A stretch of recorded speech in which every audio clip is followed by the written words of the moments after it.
Usapang action camera ba? Tara, pag-usapan natin to. Let's go!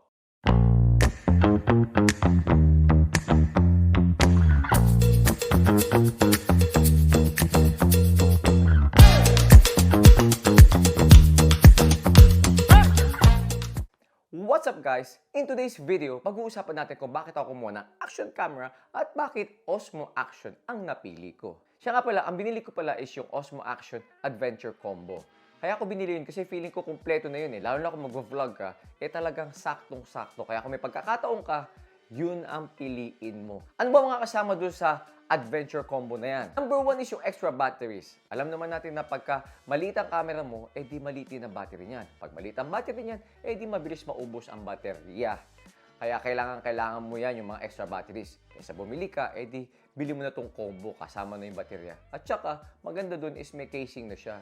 Ang ganda kaya nung casing. At saka, pag chinarge mo, sabay-sabay na siya mag-charge. So, hindi mo na kailangan isa-isahin pa yung pag-charge. Number 2 is yung selfie stick. Ang gusto ko sa selfie stick na to kasi humahaba talaga siya. I think about 1.5 meters. Minsan pag nakuha mo yung tamang length, ang ganda ng kuha mo. Parang hindi kita yung stick at the same time, hindi rin kita yung kamay mo.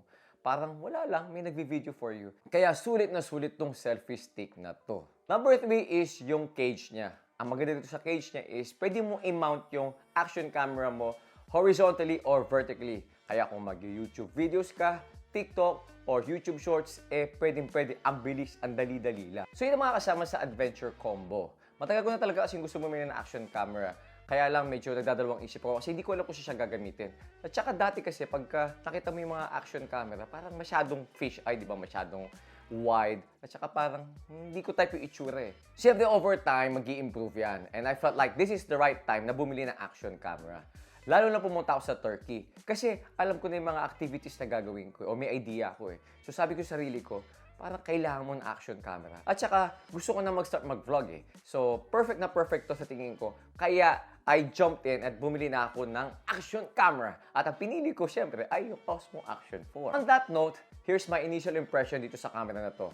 Madami siya. So listen up. Simulan natin sa video quality. Sobrang linaw nito. Lalo na kung maganda yung araw. At saka nag-shoot ka ng 4K. Kasi ako, hindi talaga ako nag-shoot ng 4K eh. 1080p lang talaga ako eh. Ano na dati kasi puro Instagram Reels lang ako or YouTube Shorts lang ako. Kaya hindi talaga ako nag-shoot ng 4K.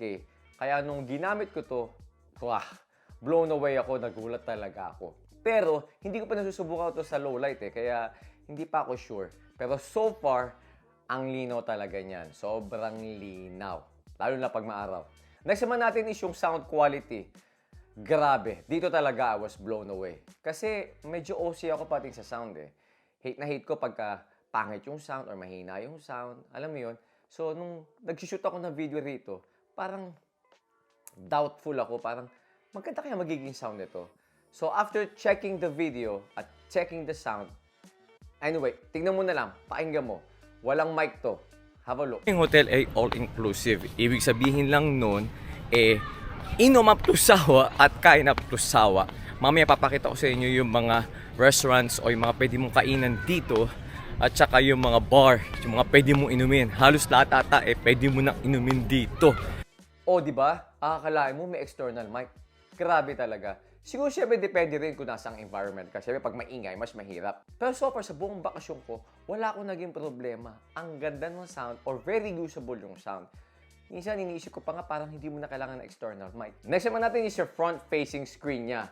Grabe, importante yan pag nagva-vlog ka. Ang hirap-hirap pag hindi mo nakikita yung sarili mo kung nasa tamang frame ka ba or nakafocus ka ba. Yung iba kasi mga action camera, walang ganun. Pag phone naman yung gamit mo, siyempre yung mas magandang camera gagamitin mo, dapat nakabaligtad yung phone mo. Hindi mo na naman nakikita yung sarili mo.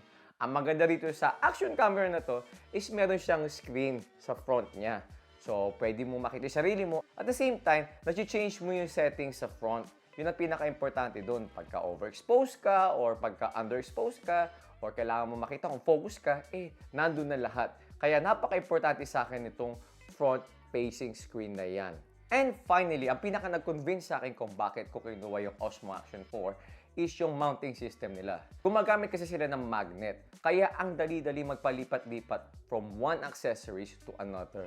Hindi mo na iniisip na kailangan mo pa screw or marami pang hassle.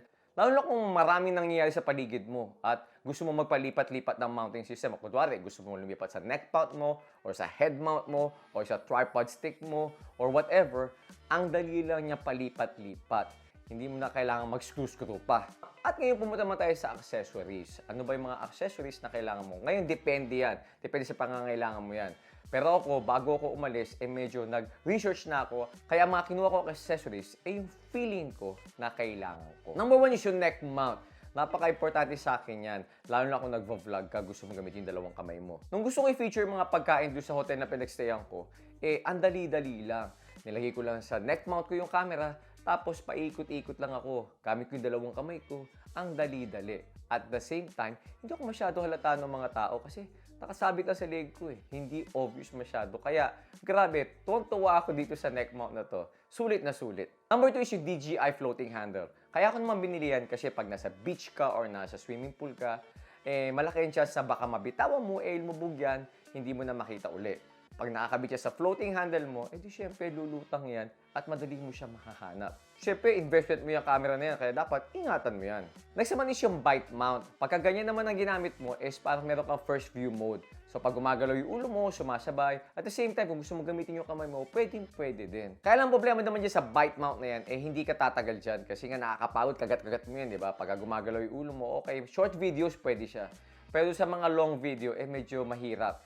Kaya nga, sayang, sana nakabili ako ng head mount, lalo na nag-rafting ako, ang hirap-hirap ilagay sa bibig mo yan. So, kung naka-head mount naman, mas maganda. Yun siguro yung next buy ko or next accessories na bibilin ko. O ayan, sana nakatulong ng konti itong review ko. At kung may plano ka bumili ng Osmo Action 4, isasuggest ko sa'yo na kunin mo yung Adventure Combo. Medyo gumas ka ng konti. Worth the money yun. Well, kung gusto mo itong video na to, please like and subscribe. And hit mo na rin yung notification bell button na yan para pag nag-upload ko sa susunod, makita mo agad yung video ko. Again, this is your Pinoy Vlogger and I'll see you in the next one.